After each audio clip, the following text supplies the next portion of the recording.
Hi, this is Hot Chocolate with Paul for Saturday, July 20th. I am with my friend John Silva. How are you doing? Good, how are you? Good. So John and I have been friends for a number of years now. Our initial interest is we started out with a common interest in music. Yes.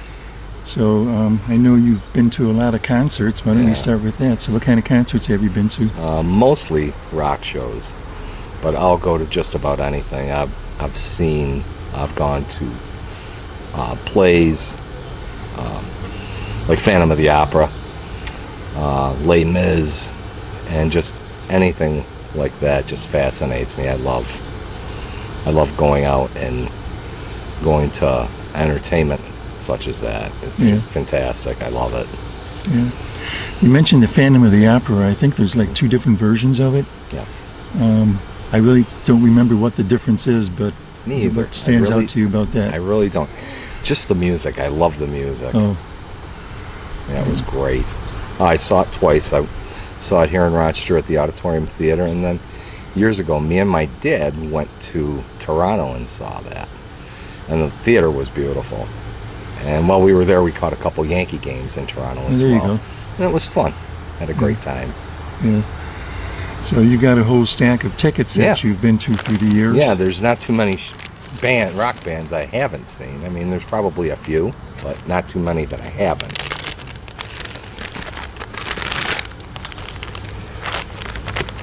Let's see. We can thumb through them like this. Yeah, AC/DC.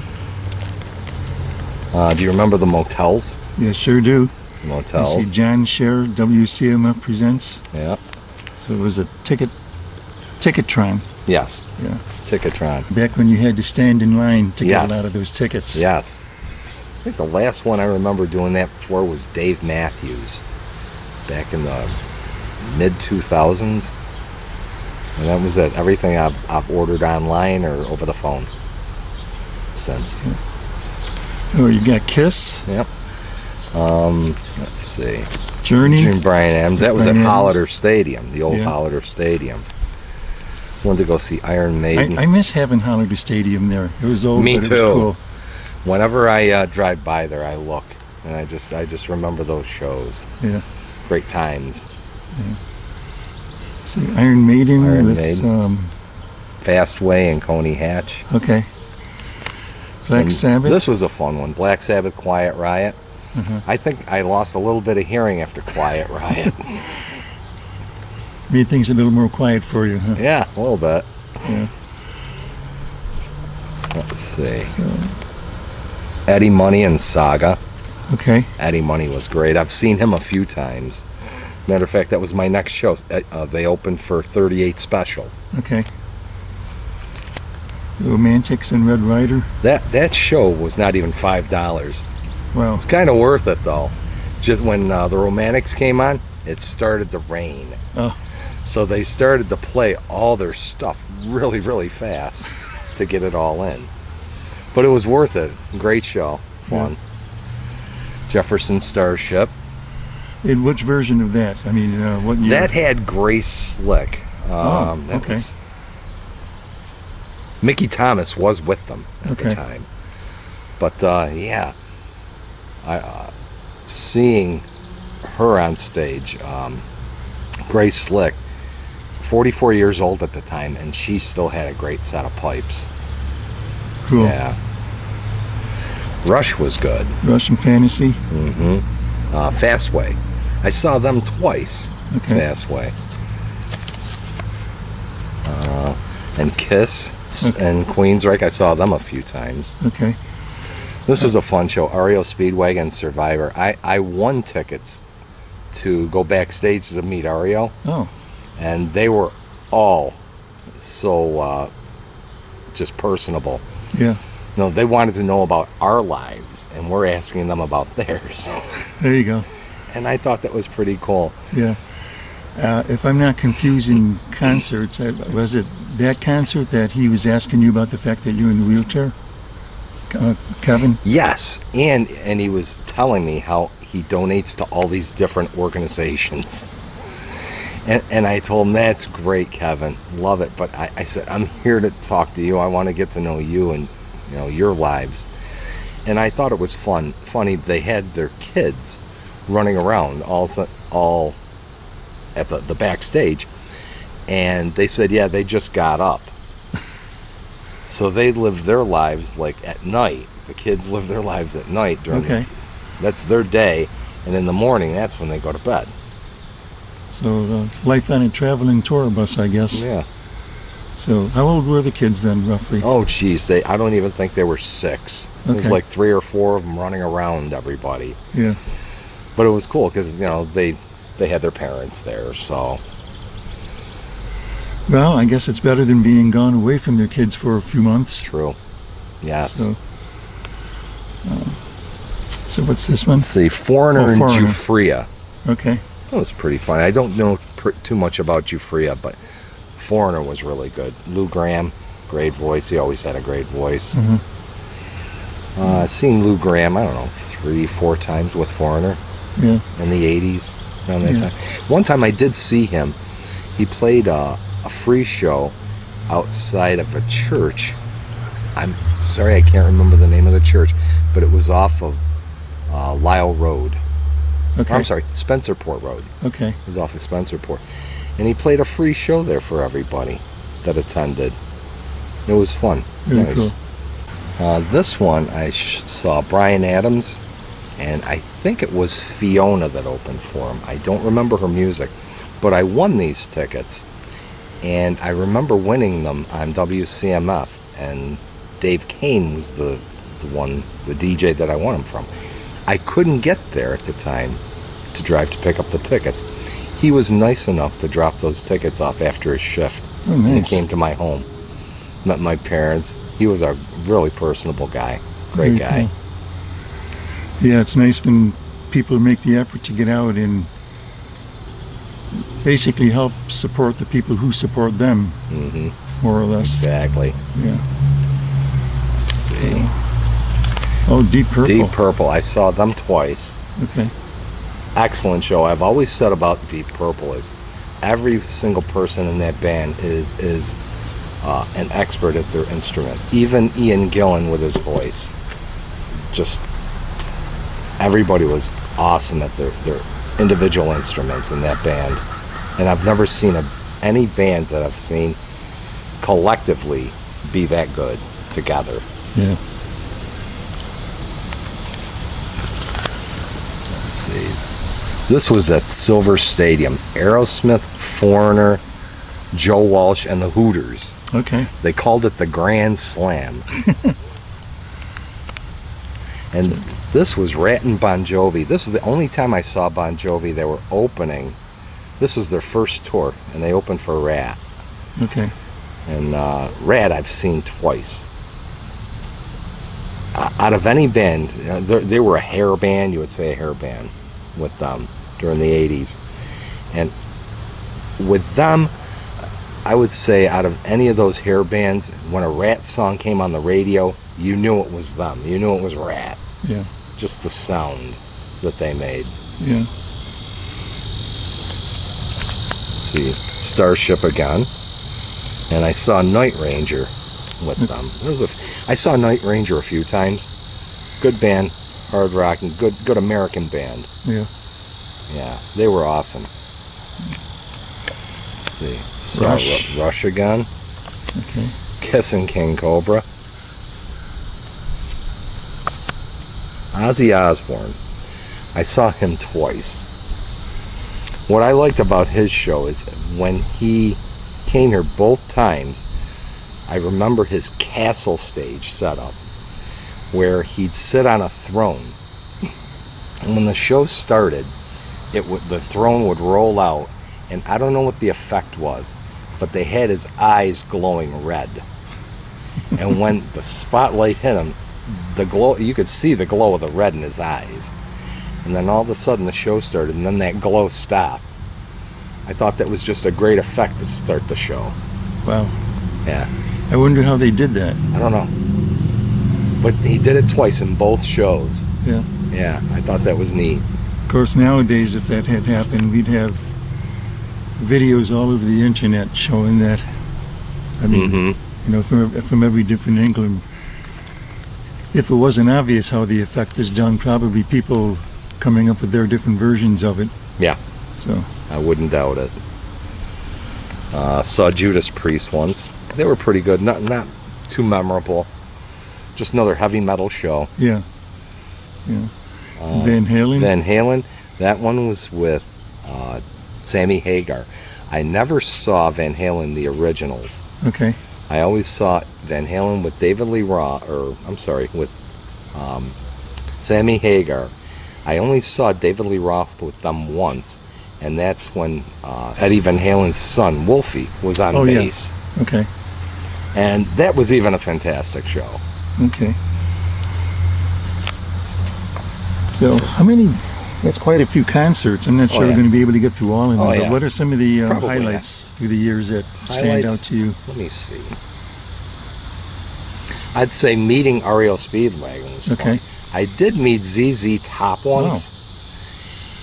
And I'd have to say, unfortunately, their music's great, but unfortunately, they were jerks to everybody that night. They went around, shook everybody's hand, and just like the Eliminator video when they wave at the end, they got to the doorway, waved like that, and then just left. Okay, well, kind of sucks that they treated the people that way, but I guess for them that's kind of an appropriate exit, you might say. Yeah. But it was fun. The show was fun, though. Yeah. It really was. Did they spin the guitars around? They did. Yeah. A couple times, yes. That was fun. I went to the Monsters of Rock one time and saw all the heavy metal bands. Van Halen, Scorpions, Metallica. There was a couple other bands. I can't think of them right away. But it was a great time in Buffalo, New York. The sun was out the whole time. And just great music all day long for $25. And at the time, I think that was in '88. That was a lot of money for a show. Yeah. But now it's Now not. we can only wish. Front row? Or where did you sit? I usually sat in the wheelchair seats later on. But during some of those early shows like ZZ Top and Kiss and even the Motels, I was right up front. The Motels have this song, Only the Lonely. And I was sitting there, and she's singing that right to me. She was rolling around on the floor. Martha Day was rolling on the floor, just singing that, looking at me as she was singing it. Nice. So you've been in a wheelchair all of your life, Yes. right? So what is your condition? They call it Spina Bifida, where some of the vertebrae just do not grow within the spine. Okay. So what was it like growing up for you? I didn't have a wheelchair at first. I had to have leg braces that attached from my legs all the way up to my waist because my feet used to spin all the way around. So that was the only way to keep them straight. Okay. And what happened is I ended up having one of my last operations in the early 80s, 80, 81, where they fused the ankles so my feet didn't turn all the way around, which allowed me to wear short leg braces from the knee down instead of all that weight of all the braces from the hips. Got rid of probably 25 pounds of braces that I didn't need. And the operation was a success. Good. So what was school like for you then? School, I went to 29 school for grammar school, which was great. They really catered to the disabled there. If you had any issues, there were people there that could help you. Went to Jefferson High School, same thing. If there was any issues, there was always somebody there to help the disabled. My first encounter there, very first day, I'll never forget this, they gave me a music class. But the problem with Jefferson High School is the music class was on the 4th floor. The elevator only went to the 3rd floor. So before the end of the day, I was called into the dean's office to ask me why I didn't go to music. Do I not like music? I said, I love music. I said, but I can't get to the 4th floor. Your elevator doesn't reach that far. And they told me, good answer. And they put me in another class that was on one of the first 3 floors. Another music class? They didn't. They had the music classes strictly on the 4th floor, so I never took music at Jefferson. Okay. But I've always loved music. Yeah. Do you play any instruments? I don't. I've dabbled in it, and I've considered getting back into it again, but still, I haven't really been serious about it. Yeah. So, how did other students treat you, or other kids in general? Well, you know, in grammar school, you know, you got your kids that would tease. But once I got to high school, I noticed everybody just embraced me. It was very easy making friends in high school. And I still talk to a few of them. Yeah. You know, we're not all together, but we still talk on either Facebook, we have texting, or we call once in a while. Can you describe exactly what spina bifida is? I know you mentioned something about the growth. It's a birth defect, and it affects the spine. It can affect anywhere part of the spine, and depending on what part of the spine it affects, depends on your disability. Mine was low enough or high enough where I was lucky enough where I'm only paralyzed from the knee down. But if it was higher or lower, the condition could have been much worse. So obviously it's different for everybody. Definitely. I mean, some people have spina bifida and they can get up and walk, which just, I have no words for that, but good for them. Yeah. Now I noticed that you don't have any arms on your wheelchair. No. I assume that's by choice. Yes, by choice. Just make the wheelchair lighter. Yeah. Easier to get in and out of the van that I drive. Yeah. So the fact that you, okay, what is your van like? Is it equipped with hand controls? Yes. And I got those through Tim's Trim. That's it, on Buffalo Road. There's different places that sell them. I just got mine through them. Okay, so how do hand controls work? They hook them up to the gas and the brake pedals. And what you want to do when you're driving them, you want to go in towards your knee for gas and down towards the floor for brake. So it's one control that does both? Yes. How easy was it for you to learn that? Pretty easy. I learned at Jefferson High School around 11th grade. They had a driver education course for the disabled there at Jefferson. Okay. And I learned in a little Buick, I believe it was. Nice little car.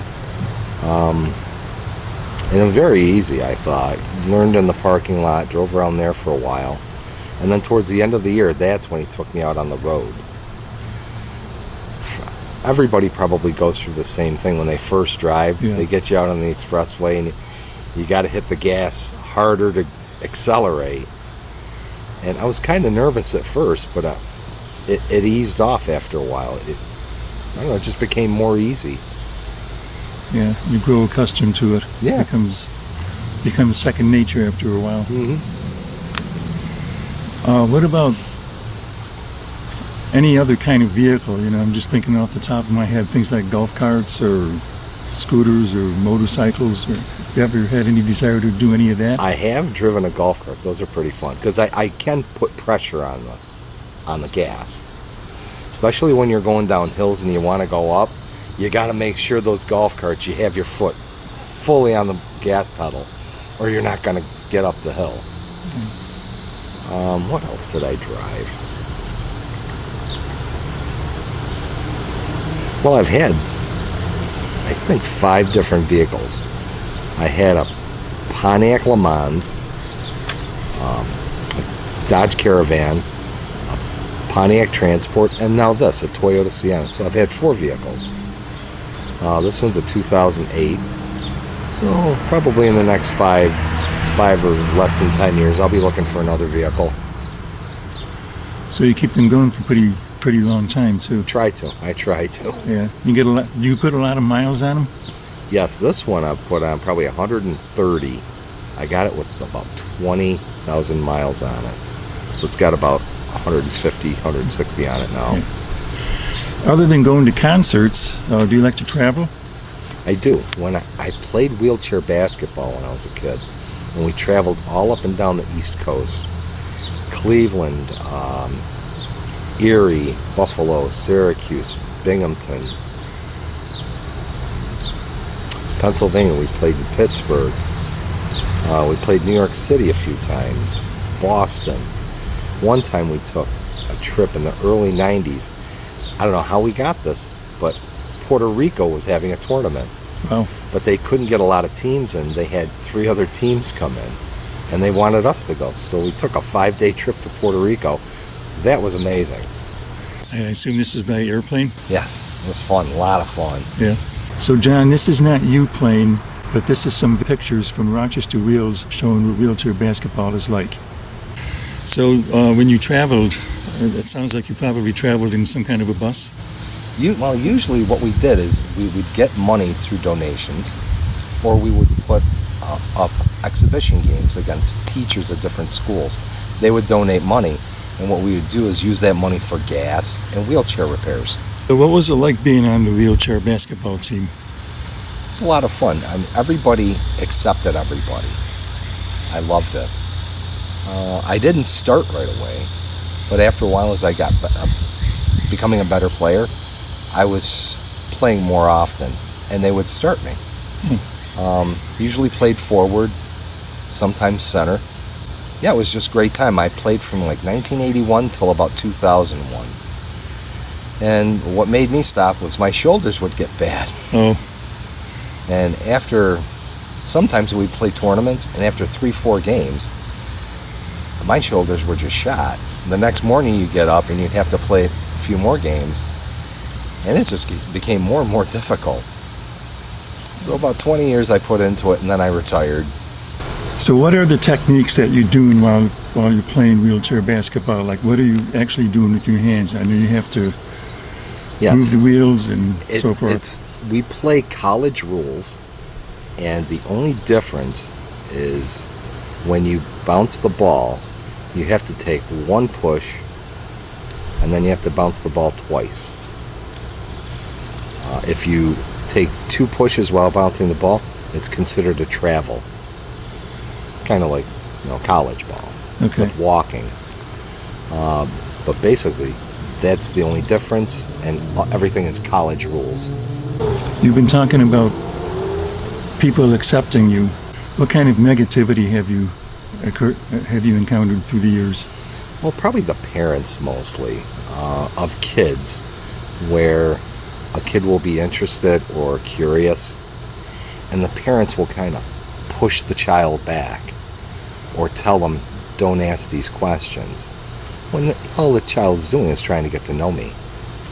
I think that's one of the worst things the parent could do, because you want those kids to get to know the people. They're curious. That's all. But I'd say that would be one of the negative things I've encountered. Okay. What kind of a career have you had? Oh, I worked for a nonprofit agency for 20 years, clerical work, and I got bumped around from the front desk to the administrative assistant in human resources. I also was a secretary for the service coordination department for a while, and then they couldn't hold anybody in the reception job that I got when I first joined the agency, and they asked me if I wanted that back, so I said sure, and I was there in that job for probably 17 or 18 years of my life in that same nonprofit agency.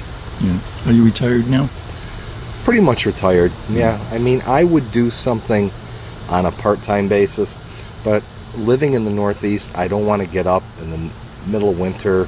I don't think any of us do. to get up to clean my van and go to a job. I assume you live in an apartment? Yes, I live in the city in an apartment. Yeah, I love it. I've been there 4 years now, a little over 4 years. Okay, so obviously they take care of things like clearing out the sidewalks in the parking lot and things like that. For the most part, yeah. For better, for worse. Yeah. I guess just living in the Northeast, it's not easy in the winter. Pretty much. That's being in a wheelchair with the snow and all that. You just take it a little more slowly during the winter. So John, I want to thank you for your time today. Yes, thanks for having me. Okay, and that'll do it for Hot Chocolate with Paul for this week, and I'll see you again on Wednesday.